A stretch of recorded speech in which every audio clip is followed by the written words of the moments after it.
샬롬 할렐루야. 일곱 영입니다. 성부 하나님의 분체 중 하나인 일곱 영에 대해서 말씀드립니다. 일곱 영은 우리에게 일곱 가지를 측정하는 아버지 하나님의 마음입니다. 일곱 가지를 측정하여 각각의 믿음의 분량에서 합격을 하면 기도의 응답이 주어지게 되는데, 합격의 기준은 모두 같은 것이 아니라 각각의 믿음의 분량에 따라 다릅니다. 그래서 일곱 영은 가장 먼저 믿음을 측정합니다. 믿음을 측정하고 나머지 6가지 합격선을 믿음의 분량에 따라서 정하는 것이지요. 일곱 영이 측정한 두 번째 항목은 기쁨입니다. 기쁨은 구원받은 사람들의 대표적인 증거이지요. 우리가 진정 하나님을 만났고 심판과 지옥과 천국이 있음을 안다면, 그리고 우리 자신이 구원받아 천국 백성이 되었음을 안다면 당연히 얼굴에 기쁨이 있을 것입니다. 주님을 믿기 전에는 세상의 온갖 문제들로 인해 눈물, 슬픔, 아픔, 근심, 걱정 등에 쌓여 기쁨이 없는 삶을 살았을 것입니다. 그러다가 구원받아 하나님의 자녀가 되었고 아버지 하나님의 사랑과 은혜 안에서 천국 소망 가운데 살아가게 되었으니 당연히 기쁨이 넘칠 것입니다. 어떤 분들은 저는 하나님을 믿기 전에도 기뻐하면서 살았습니다 라고 말할 수 있지요. 그러나 그 기쁨이 과연 참이었는지 생각해 보시기 바랍니다. 기뻐할 만한 일이 있을 때만 기뻐했을 것이고, 어떤 어려움이나 고통이 찾아오면 이내 마음에서 기쁨이 사라졌지요. 내 유익에 맞고 내 마음에 맞으며 나 보기에 좋을 때라야 나오는 조건적인 기쁨이었습니다. 상황에 따라 변할 수 있는 불완전한 기쁨이었지요. 그러나 신앙 안에서 영적인 기쁨이 임한 사람은 상황과 조건에 상관없이 항상 기뻐합니다. 세상의 그 무엇보다도 귀한 영생을 얻었고 천국의 마음에 가득하기에 마음 중심에서 항상 기쁨이 샘솟는 것입니다. 물론 하나님의 나라와 의를 위해 사망으로 가는 영혼들을 위해 애통할 때도 있습니다. 그러나 마음 깊은 곳에 기쁨은 끊이지 않고 솟아나지요. 이런 영적인 기쁨은 구원받은 하나님의 자녀들만이 가질 수 있는 특권입니다. 또한 세상 사람과 그리스도인을 구분하는 중요한 구분점이기도 하지요. 그리고 기쁨은 믿음이 있다는 증거입니다. 하나님에 대한 확실한 믿음과 기도에 응답해 주실 것을 믿는 사람은 비록 당장의 현실은 어렵다 해도 마음에서 기쁨이 나옵니다. 간혹 믿음이 있다 하고 기쁨을 가진 분들 중에는 영적인 기쁨을 잃은 분들이 있습니다. 겉으로는 웃는 얼굴을 하고 있지만 마음에서 우러나는 기쁨이 느껴지지 않는 것이지요. 이런 사람은 하나님을 향한 뜨거운 사랑이 미지근하게 식은 경우가 많지요. 한때는 뜨거웠던 신앙이 이처럼 미지근해진 이유는 이 세상이나 세상에 있는 것들을 다시 사랑해서 취했기 때문입니다. 요한일서 2장 15절.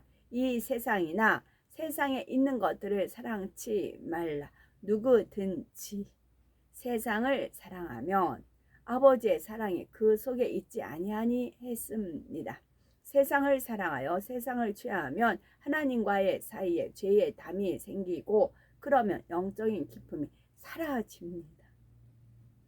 이런 경우 신앙생활한 지 오래됐고 기쁨이 있다 해도 기도응답을 받지 못합니다. 그 믿음의 분량에 맞는 기쁨의 열매가 부족하여 일곱 영이 측정할 때 합격하지 못하기 때문입니다.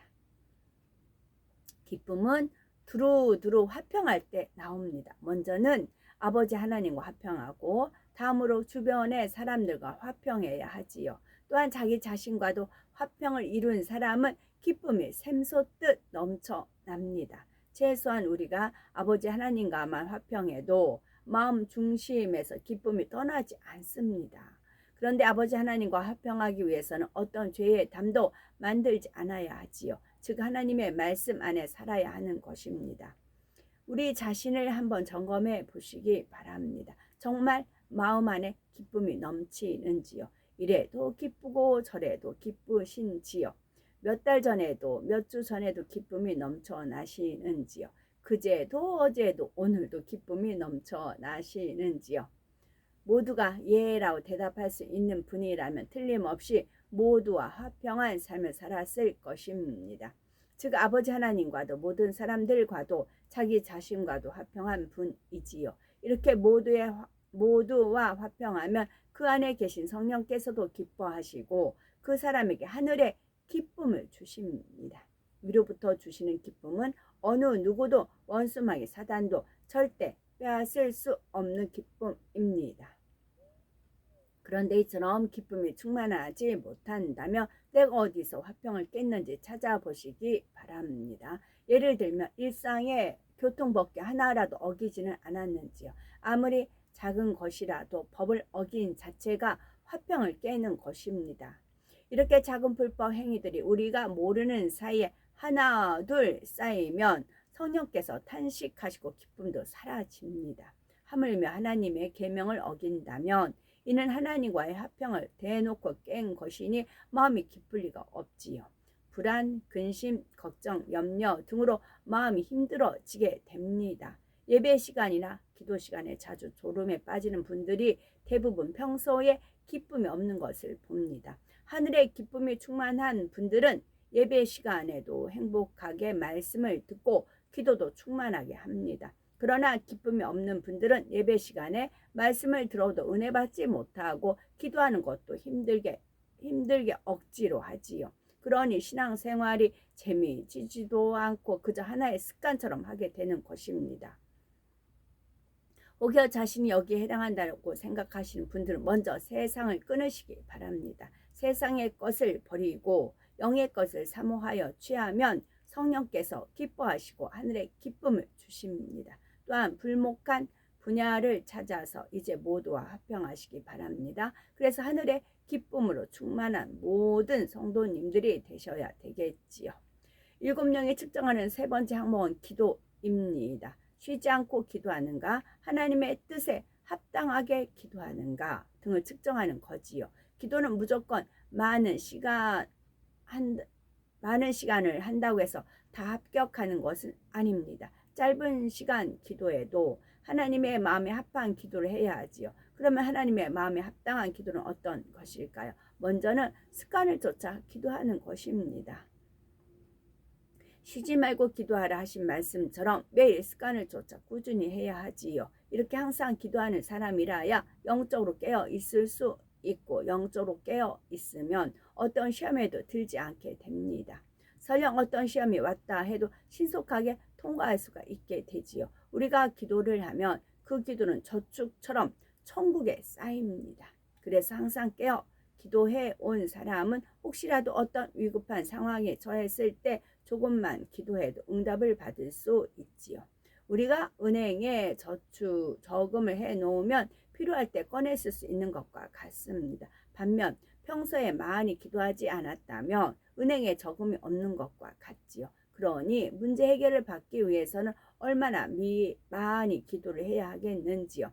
기도를 쉬는 것도 죄라 했는데 그 죄의 담을 헐기 위해서만도 꽤 많은 시간이 걸릴 것입니다. 그러므로 항상 습관을 쫓아서 쉬지 않고 기도해야 합니다.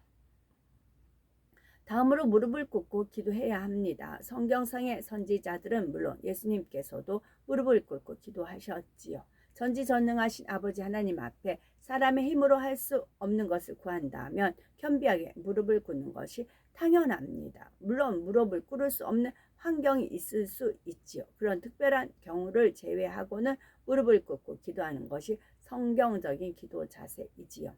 다음으로 내 뜻대로 기도하는 것이 아니라 아버지 하나님의 뜻대로 기도해야 합니다. 누가복음 22장 42절. 예수님께서도 내 원대로 마옵시고 아버지의 원대로 되기를 원하나이다 기도하셨지요. 이처럼 기도는 자기의 마음대로 하는 것이 아니라 하나님의 뜻을 쫓아서 해야 합니다. 야고보서 4장 2절 3절. 너희가 얻지 못함은 구하지 아니하며 구하여도 받지 못함은 정욕으로 쓰려고 잘못 구함이니라 하셨지요. 아버지 하나님께서는 우리가 구하면 주시겠다고 성경 곳곳에 말씀하셨지요. 그런데 우리가 구해도 응답받지 못하는 이유는 바로 정욕으로 쓰려고 잘못 구했기 때문입니다. 정욕으로 쓰려고 구했는데 응답이 되면 결국 세상을 취하고 죄를 짓게 되지요. 그러니 하나님께서 응답해 주실 이유가 없습니다. 마태복음 6장 33절에 너희는 먼저 그의 나라와 그의 의를 구하라. 그리하면 이 모든 것을 너희에게 더하시리라 말씀하셨습니다.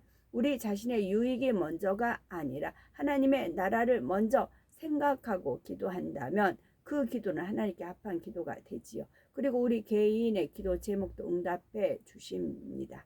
바로 이렇게 아버지 하나님의 뜻대로 기도하는 모든 분들이 되셔야 되겠지요. 다음으로 기도는 힘쓰고 애써서 간절히 부르짖어 기도해야 합니다. 예수님께서도 얼마나 애쓰고 예수님께서는 얼마나 힘쓰고 애써 기도하셨던지 땀이 땅에 떨어지는 핏방울 같이 되셨다 했습니다. 우리는 핏방울까지는 아니더라도 땀이 날 정도로 힘써서 기도해야 하지요. 이것을 응답받는 영계의 법칙이기도 합니다. 창세기 3장 19절에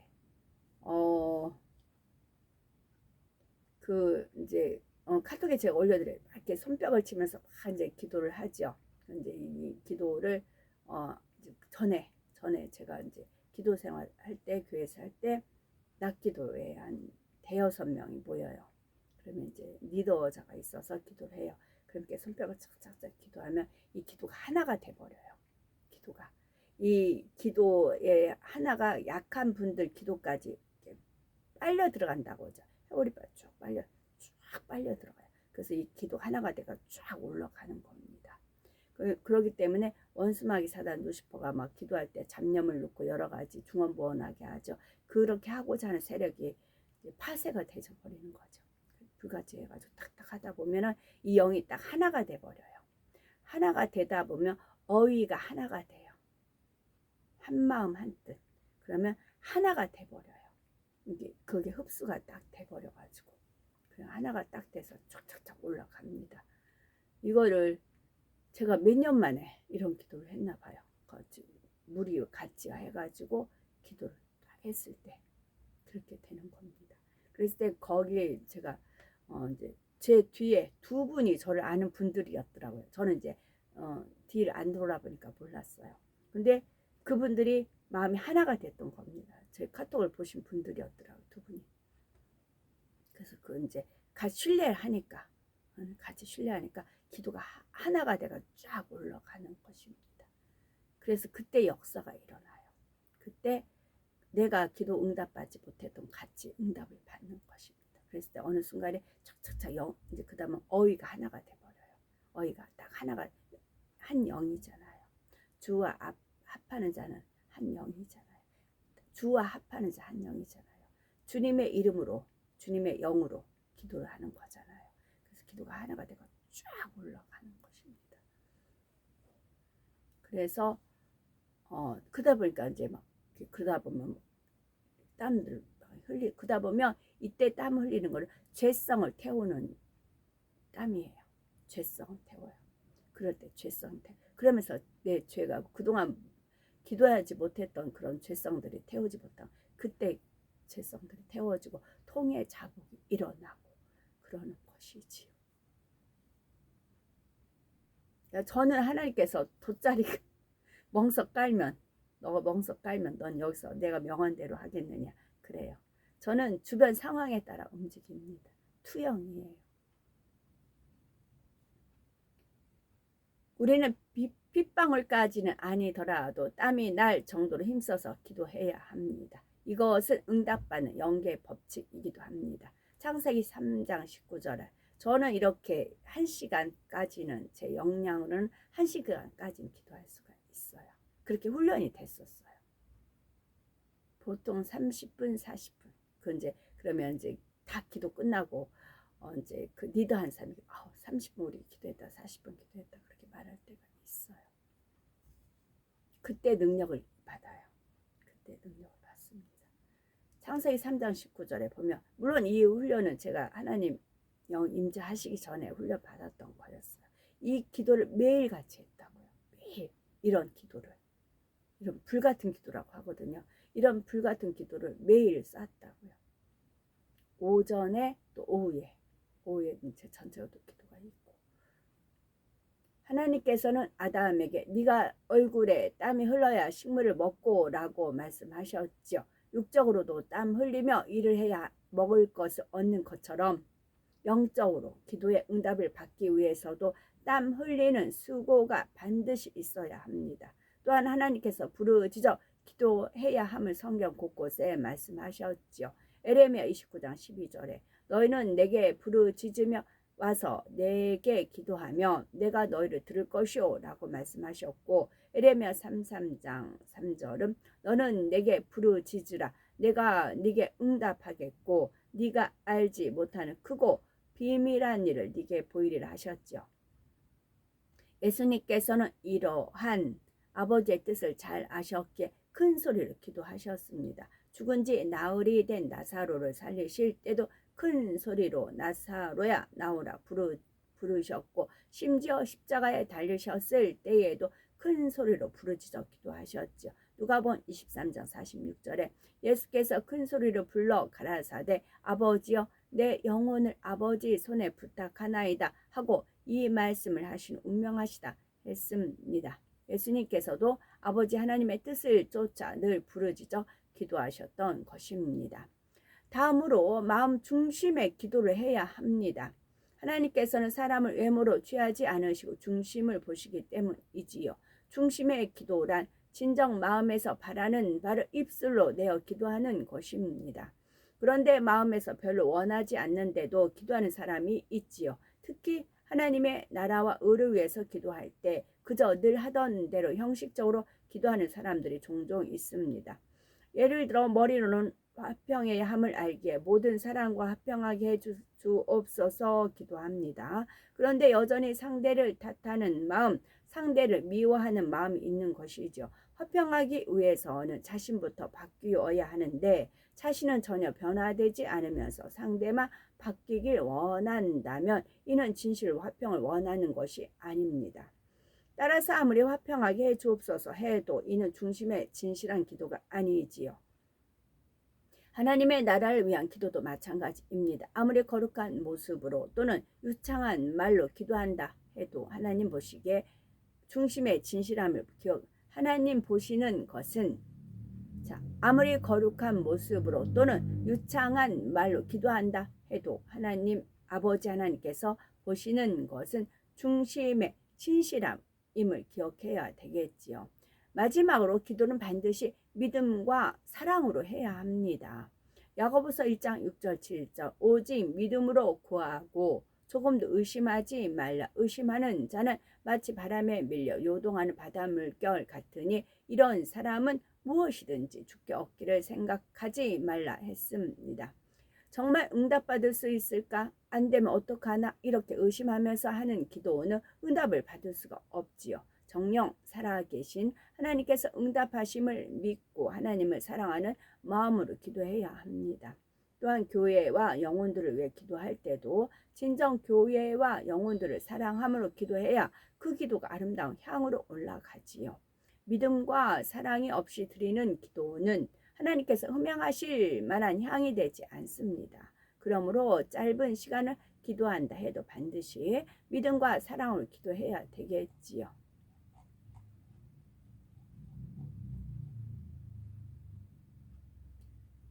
일곱 영이 기도를 측정할 때 무엇을 살피는지 말씀을 드렸습니다. 기도 한 가지를 측정함에 있어서도 여러 가지를 두루두루 살피시지요. 단순히 기도를 하는가 혹은 안 하는가, 몇 시간을 기도하는가만을 살피시지 않습니다. 하나님 말씀을 기준으로 기도의 자세부터 마음 중심에 이르기까지 모든 면을 두루 정확하게 측정하시지요. 어떤 분들은 이것을 보고 너무 복잡하다 라고 하실 수가 있습니다. 그러나 이러한 기준은 어렵다 생각하지 마시고 나도 기도만큼은 합격할 수 있어야 되겠다 하는 목표를 삼으셔야 되겠지요. 7명이 측정하는 네 번째 항목은 감사입니다. 일곱 영이 네 번째로 측정하는 분야는 감사입니다. 감사 역시 하나님의 자녀라면 당연히 나타나는 열매 중에 하나이지요. 참 믿음이 조금이라도 있는 사람은 어떤 상황과 조건 속에서도 중심에서 감사의 고백이 나옵니다. 예를 들어 구원의 은혜 한 가지만 생각해도 감사가 나올 수밖에 없지요. 지옥에서 영원히 고통받을 영혼이 구속의 은혜를 값없이 입었습니다. 영생을 얻었고 천국에서 영원히 살게 되었지요. 어찌 감사가 나오지 않겠는지요. 더구나 사랑의 하나님께서 우리 아버지가 되셔서 우리 삶을 한 걸음씩 인도해 가십니다. 이를 믿는다면 범사에 감사할 수밖에 없습니다. 구원받은 하나님의 자녀라면 특별한 감사의 조건이 없다 해도 범사에 감사할 수 있는 것이지요. 믿음이 성장하면 할수록 하나님께서 더 많은 것으로 축복해 주시기 위해 감사의 조건도 점점 많아집니다. 하루에도 감사의 조건이 넘쳐나지요. 사건, 사고가 그렇게 많은 세상에서 지켜주심에 감사. 차를 타고 다녀도 우리는 염려, 걱정할 것이 전혀 없으니 감사. 또 악한 세력으로부터 지켜주시니 감사. 이렇게 감사의 조건은 얼마든지 있는 것입니다. 요한일서 5장 18절에 보면 하나님께로서 난 자마다 범죄치 아니하는 줄을 우리가 아노라. 하나님께로서 나신 자가 저를 지키심에 악한 자가 저를 만지지도 못하느니라 했지요. 이 세상에는 무수한 종류의 질병이 있습니다. 하나님께서 지켜주지 않으시면 그 중에서 몇 개라도 걸릴 수가 있지요. 갈수록 공기나 수질 등 환경이 오염이 되고 신종 질환들도 점점 증가하고 있기 때문입니다. 그런데 하나님 앞에 범죄하지 않으면 하나님께서는 우리를 그 중에서 단 한 개도 걸리지 않게 지켜주십니다. 얼마나 감사한 일인지요. 또한 우리 몸이 수십 년 동안 제대로 작동하는 것도 감사한 일입니다.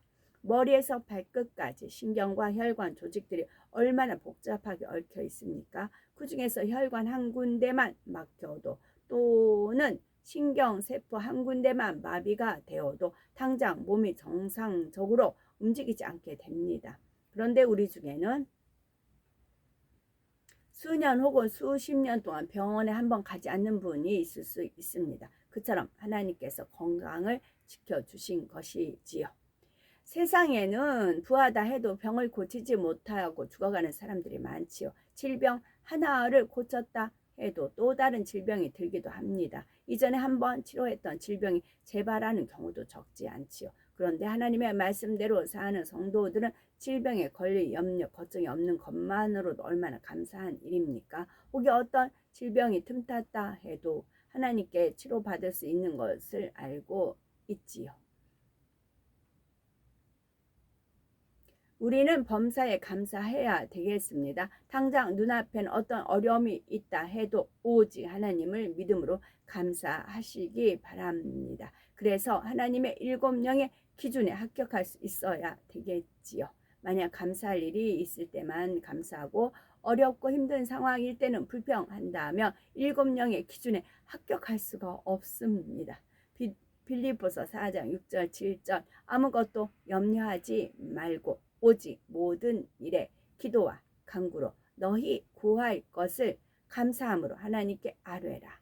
그리하면 모든 지각에 뛰어난 하나님의 평강이 그리스도 예수 안에서 너희 마음과 생각을 지키시리라 했습니다. 환경과 조건이 아무리 좋지 않다 해도 하나님을 믿음으로 범사에 감사하셔야 되겠습니다. 그러면 하나님께서 그러한 믿음의 행함을 기쁘게 여기시고 모든 일에 합력하여 선을 이루어 주십니다. 아멘.